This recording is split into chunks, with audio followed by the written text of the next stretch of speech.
சாவி கொடுத்தால் ஆடும் பொம்மை போல தேர்தல் ஆணையம் செயல்படுவதாக முதலமைச்சர் மு.க.ஸ்டாலின் குற்றம் சாட்டியுள்ளார். பீகாரில் ராகுல் காந்தியின் வாக்காளர் உரிமை பேரணியில் பங்கேற்ற மு.க.ஸ்டாலின் தேர்தல் ஆணையத்தின் மிரட்டல்களுக்கு அஞ்சாமல் இந்தியாவின் வழக்கறிஞர் போல ராகுல் செயல்படுவதாக பாராட்டினார். பீகாரில் 65 லட்சம் பேரின் வாக்குரிமை பறிக்கப்பட்டதாக கண்டனம் தெரிவித்து மக்களவை எதிர்க்கட்சித் தலைவர் ராகுல் காந்தி ஆகஸ்ட் 17ஆம் தேதி முதல் வாக்காளர் உரிமை பேரணியை நடத்தி வருகிறார்.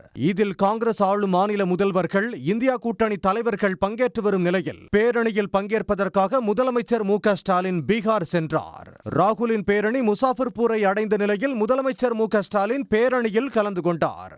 ராகுல் காந்தி, ராஷ்டிரிய ஜனதா தளம் கட்சி தலைவர் தேஜஸ்வி ஆகியோருடன் மு.க.ஸ்டாலின் திறந்தவெளி ஜீப்பில் பயணம் செய்தார்.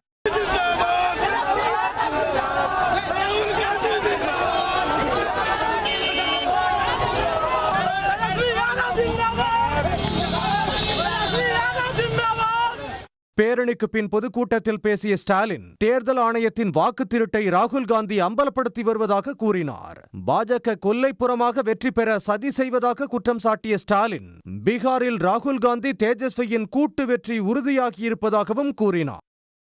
ராகுல் காந்தி அவர்கள் தேர்தல் ஆணையத்தோட வாக்கு திருட்டு மோசடிகளையும் அம்பலப்படுத்திக்கிட்டு இருக்கார். இதுக்கு தேர்தல் ஆணையத்தால முறையான ஒரு பதிலை கூட சொல்ல முடியல. ராகுல் காந்தி அவர்கள் உறுதிமொழி பத்திரம் தாக்கல் செய்யணும், மன்னிப்பு கேட்கணும்னு தலைமை தேர்தல் ஆணையர் ஞானேஷ்குமார் சொல்லுகிறார்.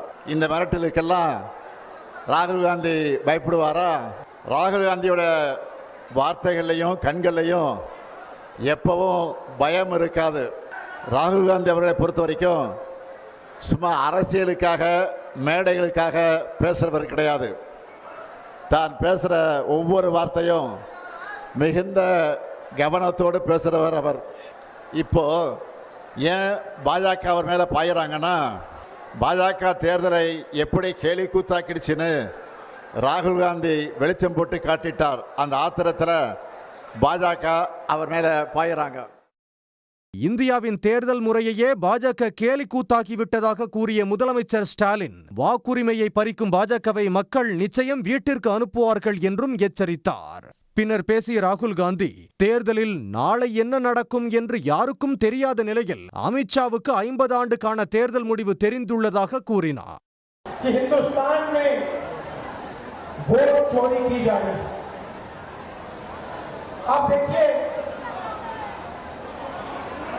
कुछ समय पहले अमित शाह ने कहा कि बीजेपी 40-50 साल अब राज करेगी।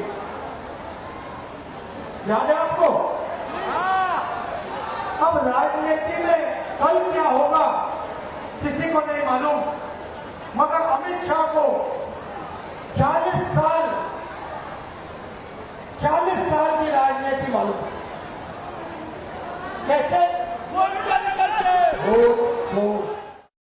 வாக்குகளை திருட பிரதமர் நரேந்திர மோடிக்கு தேர்தல் ஆணையம் உதவி செய்வதாகவும் ராகுல் காந்தி குற்றம் சாட்டினார். வாக்கு திருட்டு பட்டியலினத்தோர், இதர பிற்படுத்தப்பட்டவர்கள், சிறுபான்மையினர் மற்றும் ஏழை மக்கள் மீதான தாக்குதல் என்றும் ராகுல் விமர்சித்தார்.